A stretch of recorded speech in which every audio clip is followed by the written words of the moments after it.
The story begins with a psychiatric hospital in Massachusetts. One night, a horrifying event occurred, but the security staff thoroughly checked the hospital grounds. The guards, accompanied by a dog, were patrolling the area, and one said to the other, "Anything, Mitch?" His partner replied, "Just a couple of local teenagers making out." The guy was halfway to her dress. "You should have seen their faces, haha. Oh, how boring our job is. Any ideas why we have extra patrols tonight?"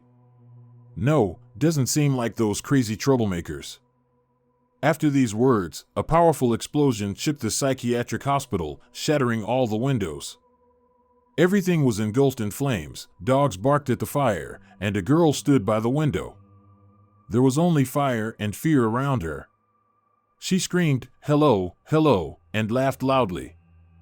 She approached the edge of the burning area and said, "Haha, we're falling down."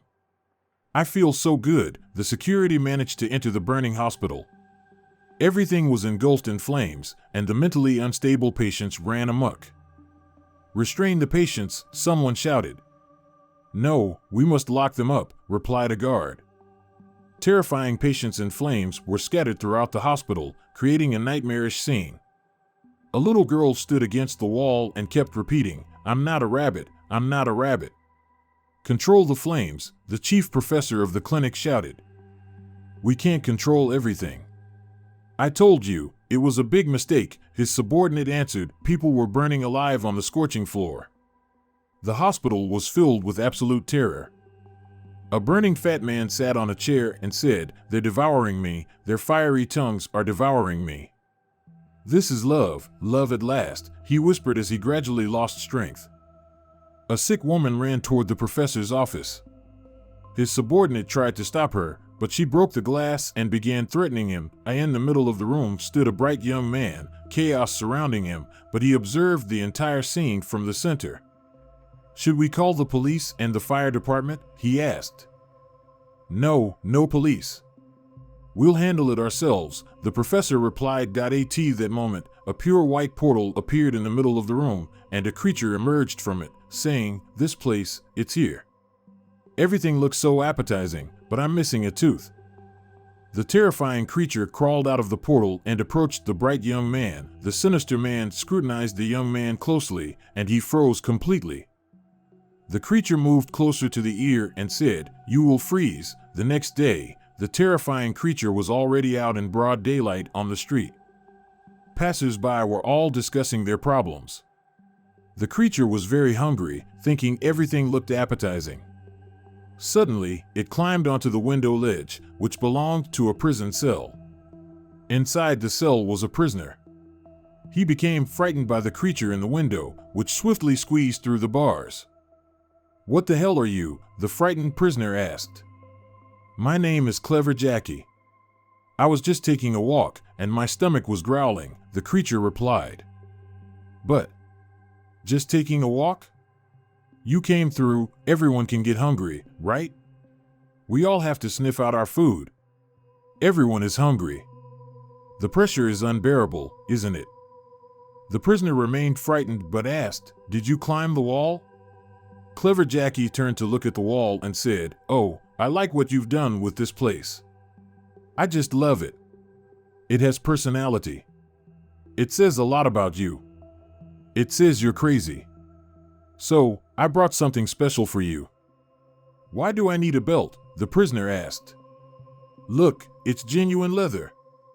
It's very strong. Hanging it from the ceiling, it'll go around your neck." "Seize the moment," Clever Jackie replied. The prisoner became very scared, saying he had a headache. The monster took the belt and looped it around the prisoner. It was a noose. At first, the prisoner tried to escape, but it was too late. Jackie played with the guy's legs. "Oh, look at your little legs. He's gone now. That's okay. I was very hungry." "We're all hungry," Jackie said after devouring the prisoner's soul while he hung from the belt. A police officer was doing his evening rounds and discovered the hanging guy. "Oh my God," the officer screamed. "Suicide? Why? Who knows what goes on in their minds? Damn it, where did he get this sturdy belt from? On the same day, on the central street, a couple, a man and a woman, were strolling. They stood near a coffee shop, and the man asked, "So, about tonight?" "Sorry, Jeff, but I'm staying with Declan tonight." "With the invalid?" Jeff asked. "Yes, but don't call him that. What else do you call a guy who sits in a chair, doesn't talk, and doesn't move? Do you really enjoy being with him? What if I wanted to say that we can spend our time better than with the invalid?" "I would like to point out that this contradicts our work at the hospital," Jeff, feeling upset, asked. "Do you want us to date?" "No, see you tomorrow." The girl was about to leave. A pickpocket observed this attentively. He called his driver and ordered him to act.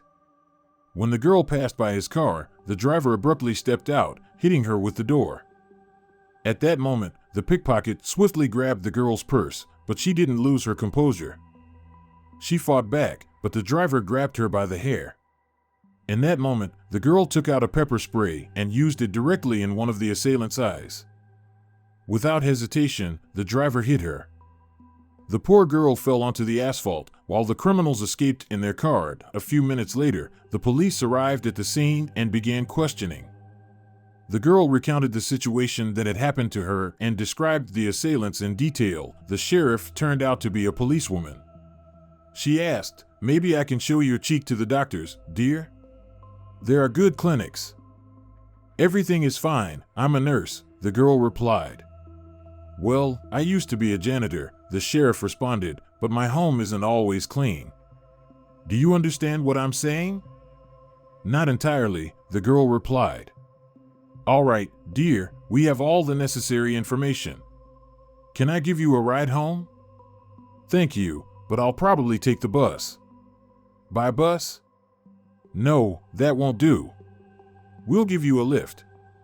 Wait here for a moment, I'll just check if the back seat is clean." The girl leaned against the nearby house and waited. Clever Jackie, the frightening creature, was already on the wall near the girl. "What hunger is this? I can faintly feel it. Oh, I haven't smelled this scent in over 70 years. It's like lemons frozen in kerosene. 40 degrees below zero. 40 steps down in the basement, an after-lunch nap. The back seat is clean," the sheriff shouted to the girl. "Before this, we were transporting a couple of drug addicts, and they didn't leave any needles or puddles or teeth behind. How are you holding up?" "I'm fine, just a little tired." "Let me take you home. A blanket and a cup of tea are what you need." Jackie was already sitting on the car's hood. It's warm from the engine. That's why cats love sitting here."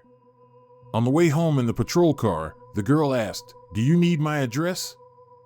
"We got your address from the statement. You mentioned that you live with a man, right?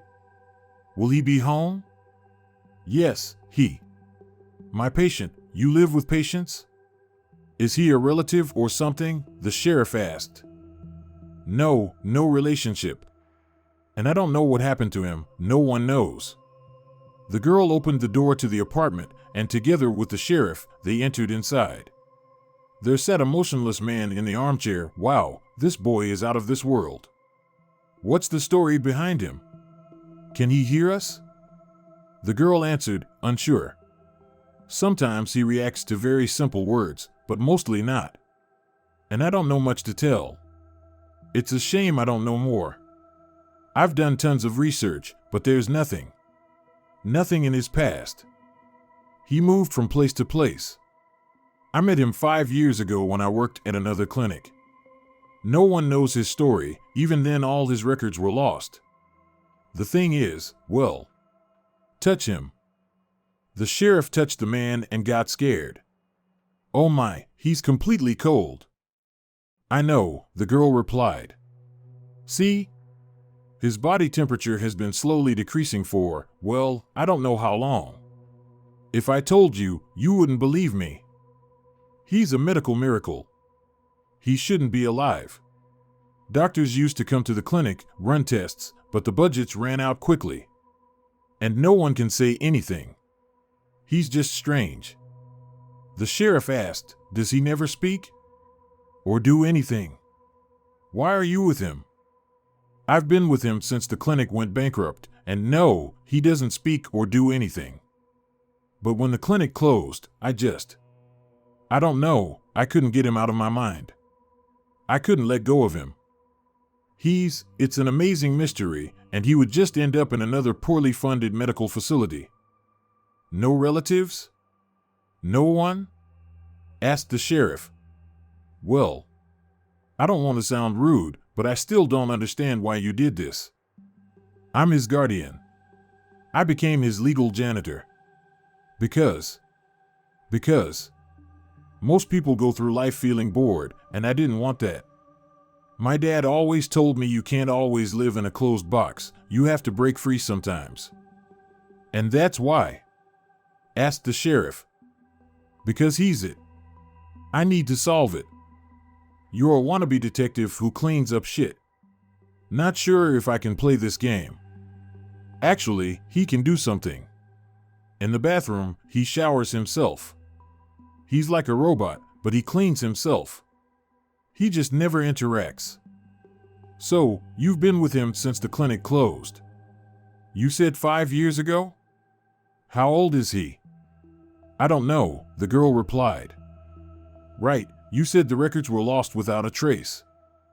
"Yes, everything we know about him is from senior nurses, and they all say he's been transferred from one clinic to another. I feel like he's been through multiple clinics. That's one of the reasons why I brought him here. Everyone deserves a home. Don't consider me nosy, but when you bring guys home, what are they like?" "I don't bring guys home, I'm not sociable," the girl replied. Clever Jack was already near the frozen guy.